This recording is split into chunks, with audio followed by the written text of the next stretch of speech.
you've been one of the people reporting on these stories, right? Where some person gets fired for old tweets or gets canceled over something they do or say.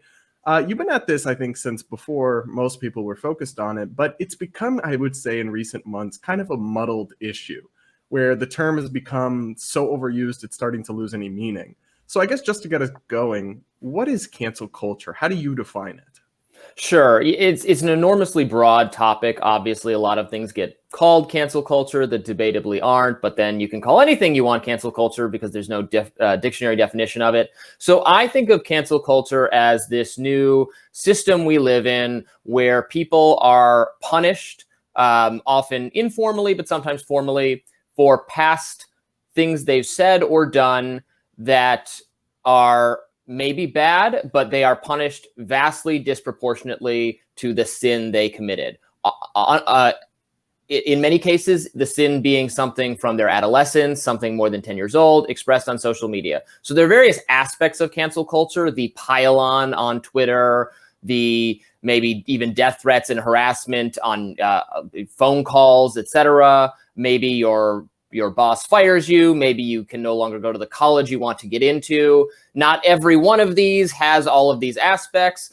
Some of them are more justified than others, but these are like the things. I've been thinking about coming up with like a cancel culture checklist or quiz. Like you get 5 points if it was this long ago and another 5 points if it's this, but you have to subtract 4 points if you're a public figure and there should be more accountability for the things you said, something like that. So I guess that brings up a question. A lot of people will say, cancel culture doesn't exist. It's just private accountability or people just being held responsible for their words. Obviously, cancel culture is not government censorship, but it is a cultural phenomenon that punishes people with societal consequences for old wrong think or words. And where do you draw the line, I guess, then, between cancel culture as it is properly understood as unfair attacks versus boycotts or responsibility or accountability?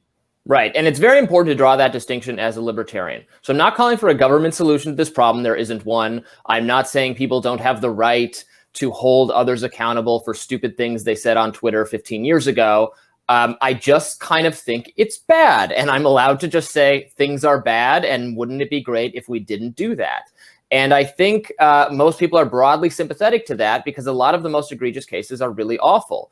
So maybe to help us clarify exactly what we're talking about when we talk about cancel culture, because now people have started calling everything they don't like cancel culture. They've started saying, you're criticizing me with the cancel culture. But can you give us maybe one example that you think clear as day, this is example of cancel culture? Absolutely. So the Teen Vogue incident is clearly, it's textbook cancel culture to me. So Alexi McCammond was the incoming editor of Teen Vogue. She's a young woman of color. I think she's 27 now.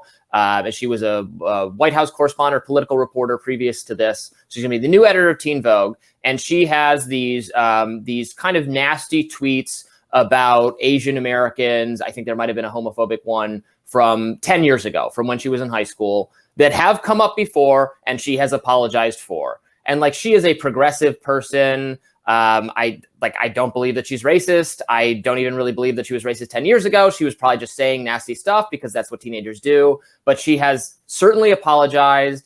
I think it's just purely bad faith, right, to say that she is racist against Asian Americans. I don't believe that. And I don't think any charitable person would actually believe that. But now she gets this job, probably a dream job for her. And the staff, some staff members, some very woke progressive staff members of Teen Vogue bring these tweets up again. You know, they put out a statement decrying this, and ultimately she's forced to resign from this job even before she takes it. And now she's branded, a racist again. And then the additional wrinkle, which often happens in these cases, one of the staffers who was leading the charge, well, you can look up their old tweets. And of course, they said things 10 years ago when they were younger that were offensive because everyone, not because she's bad or Alexi's bad, but because all teenagers, virtually all of them are bad. And now that we have a record of it, it's really should prompt us to reevaluate these norms.